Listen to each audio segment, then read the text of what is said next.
pictures. Wow. How about Dogmen? Any you ever seen Dogmen out there? I know you've seen Bigfoot kind of coincide with the little people. What about the Dogmen? Anything along those lines? Yes, I actually got two pictures that look like a dog man. Two or three pictures in the same area, and they seem to be getting along. They seem to be. What's funny is they seem to be with the regular Bigfoot. Oh, really? And when you Yeah. see them, do you get any different feelings, or how do you feel when you see those? Well, in this particular case, it would, and there was no adversarialness between the Bigfoots, which unbelievably a lot of them. There's a lot of them that have very human-like facial features out here. So I think they're of a specific tribe of Bigfoot. They could possibly be hybrid. I don't know. There are those Bigfoots that look like Bigfoots. I've seen those in pictures. But I've seen a young child or a juvenile Bigfoot seem to be tagging along with a dogman type of friend. You know, it couldn't have been just a pet because he was standing on his twos as well.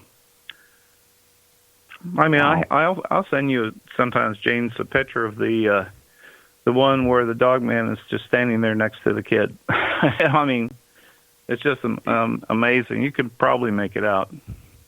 Do you think these Dogmen sometimes might come off or try to mimic Bigfoot or something like that, or have you ever thought about that? I don't think that's the case as much, but like I'm saying, I'm thinking there's different species of what we call dogmen. They just had to pronounce out and everything.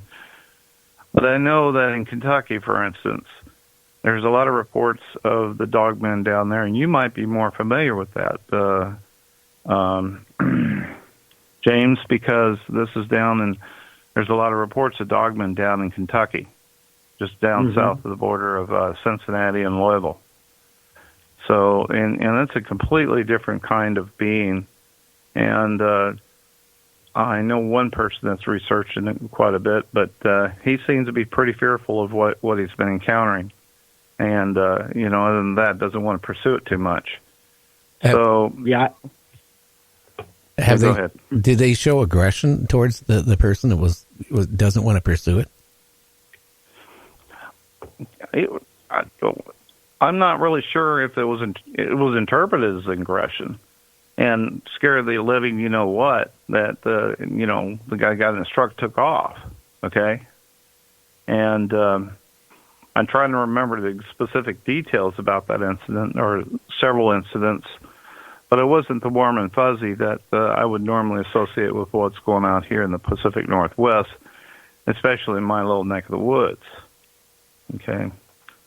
So I really don't think we have some of the same beings out here. I think there's more like what do you call it, the urban squatches? I don't know.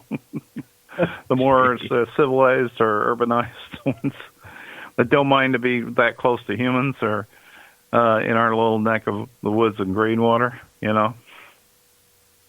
Interesting. Right. So, yeah. How tall is these dogmen that you've seen? Well, I don't know about the dogman part. That's not really my specialty as much as about the Bigfoots themselves. And the being that looked like a dog person was approximately the same height as the juveniles, the juvenile Bigfoots, which they seem to be running about. I'm not talking about them being a baby, but by the time they're a teenager, they seem to be about 5 to 6 feet tall already.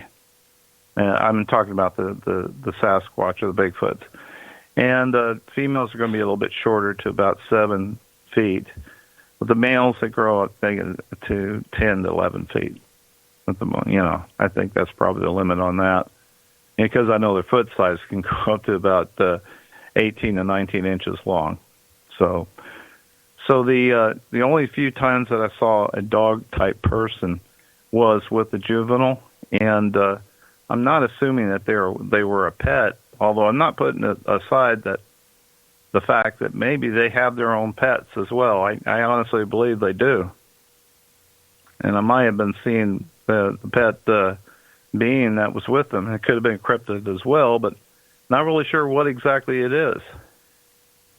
Have you? Okay. Go ahead, Gary. Yeah, I was going to ask. Have you ever seen any like Mothmen or anything like that at all around Mount Rainier? Not me, but my friend Anita has, and right in a subdivision area. But it was right off the green belt, right next to the subdivision. The green belt that runs along the Ording Valley, that strip of land where the water runs through there. You probably know what I'm talking about. I do. Flat Yes. area. Yeah, it's the South Valley, I think, or the West Valley part of it. And there are a lot of strange things that go on in those woods as well. And she saw something that looked like what she later described as something like a Mothman person in the late afternoon or early evening. Interesting. Now that's the area of Mount Rainier ever blew. Isn't that the area where they figured all that mud would come crashing through? Oh yeah. They have the Lohara sirens all over the place. Go figure. I would never. Go figure that developers would go ahead and turn all that farmland, which has that rich pumice volcanic ash soil there, and go ahead and build a ton of houses down there. Right about the same time, Mount Rainier is expected to do something about this, with the next 50 years or so. So it's not a good area to be in. I mean, for a long-term prospect. I would never buy a house down in the valley. No, down there. I know, and I don't know the road down there. If something ever happened, the area? I've been there numerous times. If anything ever happened, I think people would have a hard time getting out of the area. I think it'd get gridlocked right away. Yeah, they just do that. I think they do the Lohara sirens just to pacify people, but when you got a 60-foot wall of mud and God knows what else might be mixed in there with it, that might be really hot, coming down the Carbon River area and straight down through that valley, there's not a lot of time for you to jump in your car and take off. If everybody does the same thing at the same time, there's going to be gridlock. I mean, that road through there is a 2-lane road, too, and just to give you an example, they had a farm there, and everybody came down there to do to pick pumpkins, for the Halloween. It was so packed down there. They had to have people directing traffic. They had to hire police to direct traffic on that 2-lane road, and it took forever to get out of there. Can you imagine that happening during events with all those people down there? Yeah, and that reminds me what where they had that Mudflow back about 4 or 5 years ago, when over up near Duvall in that area. Where all those people died because the Mudflow just from the hillside just came flooping right through it, and without any warning. Oh, I know, and I'm not sure. Don't quote me on anything, but I'm not sure if there was a case of any negligence or not about a study being done on the hill before they built those houses down there about the weakness of that side to come crashing down or not. So I didn't follow the story after that, but you got to be careful. I mean, we got things along the Washington coast. They're starting to slip out in the ocean too. So all these places where you're building homes on these hillside spots, well, you better be careful. Even in Greenwater here along the White River, it moves around like a snake every few years. There used to be 2 or 3 cabins along the side of the road where my property stands, and they're gone. It took out a good 100 yards of land, and it really close to the road, so they had to build a levee there because it was going to eat up the rest of the neighborhood. Yeah, that's what's scary. And then, how about deer and elk and all that stuff and bear around in your area? Do you see much of that anymore? We see bear every so often. We see elk all the time to the point where it's annoying. And you got to lock everything up. You can't grow anything outside. I mean, they're there to snatch it right up. You can't put flowers in pots outside because they run around here so much, especially we're getting close to winter, where there's less feed in the forest, from the undergrowth as winter sets in. and they just mill about around Greenwater, around the stores and people's places, getting in the garbage, just like looking for something to eat. Yeah. They even opened my fridge. They even figured out how to open up my outdoor fridge, and made their way to some sandwiches and opened up some containers and things to eat food. Well, as long as they didn't get your beer, you're okay. Well, I found a few empty tabs pulled it this way. No, I'm just kidding. That ocean shores, that's in Washington, down in the ocean. I've been there where I saw herds of deer just running around every which way right through the residential area. It's scary. I know. I was going to mention something about that fish that found those rings or something. Yeah. Earlier. Yeah. I listened to that program. Wouldn't you call that a fish tail? I would say a very big fish tail. Yeah. I couldn't resist that. I was listening, so I wish I could have said that at the time. Well, you know what? It's no worse. It's no worse than what's coming out of Washington, D.C., is it? What's that, man? I said it's no worse than what's coming out of Washington, D.C. every day. Oh, I know. Well, I'm just worried about the weather now. As we set into winter, don't know what to expect. It was pretty bad last year, and I'm really not looking forward to having all that snow belted down. It's okay if it comes on a gradual basis all winter long, but the way we got dumped on for a 2 or 3 day period, where you walk out your door and there's 5 foot of snow in front of you. Well, how do you get out of something like that? Well, maybe about 4, but to the point where you couldn't see your car or truck anymore. I don't care how many studded tires you got or a 4-wheel drive. You're not backing out of something that's that high up in front of you and behind you and hundreds of feet forward. No. And, last year it was really crazy, even down here, down at the harbor, at the compound.